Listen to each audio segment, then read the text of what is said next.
umwana aryoshye kuri we ubwe n'umwana wawe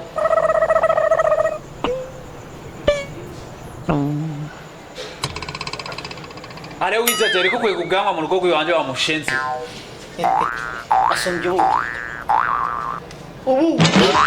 yari mu kuduza munsi seye yo ijeke nayo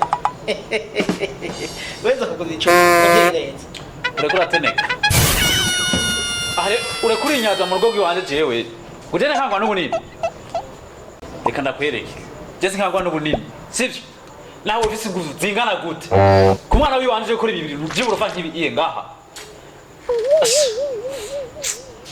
reka nkore chonse ntarifone polisi wa mushenzi allo umviriza genda bokeye ari hamwe wo kwihenda gusa candako ni umwe rekanje sama ushaka yaguha amahera mwe n'umwana wawe kandi ari hamwe worenza kuri kiba kimwe ndakubwira umviriza ari hamwe worenza ko n'ikintu na kimwe ndakubwira n'umwe kumva kanoti nushaka amahera babyumvise ayo mahera uzoyarira mu mpimba amahera ayo mahera uzoyarira mu mpimba nakubwiye kwihenda gusa ndakwereka wazondiwe nyishura wazondiwe babyumvise genda soma amahera zoguha amahera n'umwana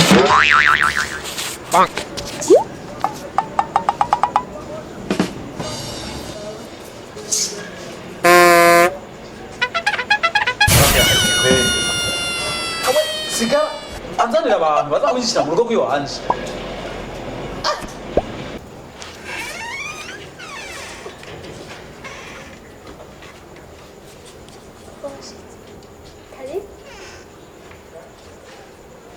batagira n'umutima ngo papa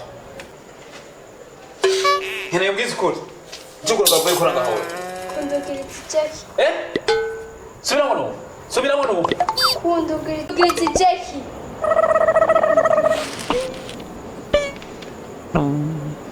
Naje yaje ndamudugiritse Jackie finalmente onde sidayimoni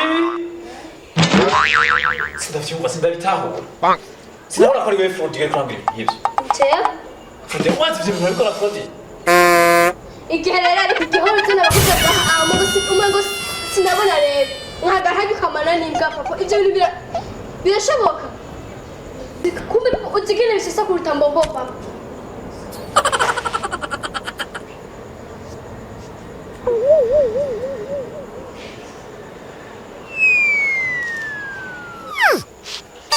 Frodi ibyo bintu wabyumvise Frodi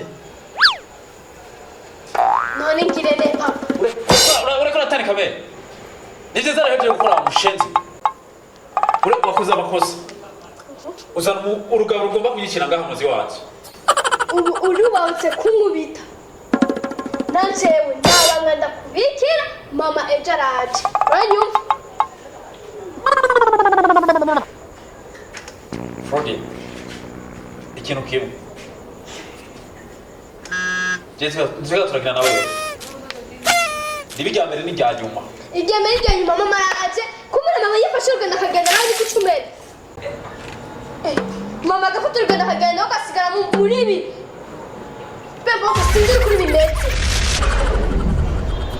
tena wewe unataka kukosa moto haya sivyo nagira kubyo ko yaje akurije togaruka nundaraza saa sita kandi akazinuta uko nchigorera yatanga kamana nimbwaga we avyibuka mbere uweza fodi yatayo kumatuka macamba yuko azoza umvirizi oya maze tukocho sivyo atakugira siripisi kandi nzomutegera afise n'undi muhungu aranyumva afise n'undi muhungu anyambaza igituma nabigize uko ncabwe ko wowe wabinyigishije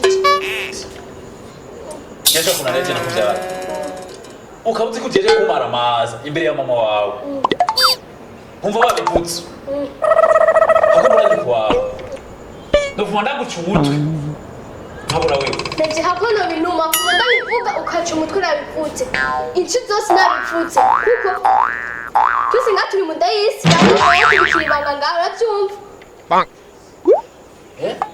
Asikia ngoma kumenera ibangaso. Ndeko kino sambuze. Ukabura wa mushenzi uzopita. Mama kwimiki. Tega tukalivya mama wawe cyangwa tuvugana na wewe. Tukuvugana je kuko najigiye wazana bakubwa ngaho kudugiriza icheki. Nacho navuga. Papa. Utamu.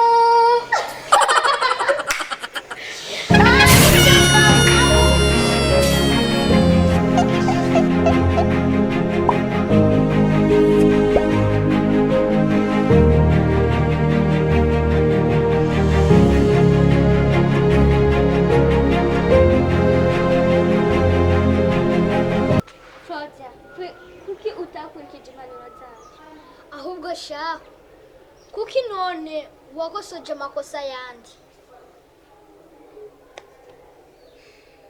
Ravyo wikwegeye nitwe tukubwira ujura musengera gusa kuri ivyo byo kunani n'ukuri Iravyo wikwegeye wenyine na mama ataranashika kamye none nk'ubu ugiye kwibana muri urujya ruzi wenyene papa wawe nawe hari mama wawe nawe hari nozogenda kwibana muri urujya ruzi wenyene ninda zo kugaburira ninda zo kumesera ninda zo kugura omo yo kumesa basi ahubwo ndatoye umugabe uzoraza twibanire ngaha nk'ikirofo twama turashwana adafite konta uri ku bintu by'uko uri kuramubwira kandi yibere mu ngorane ibyo ni byo kuramubwira kwe ubona ukuje wowe mu mutwe nje ntakwijega nje ndakwijega ahubwo rero ubu mwanya mama wataraje ujoje twiwe turibanira ngaha umwanya mama wataraje niyaje uzotisubira mu hino none sinakubwiye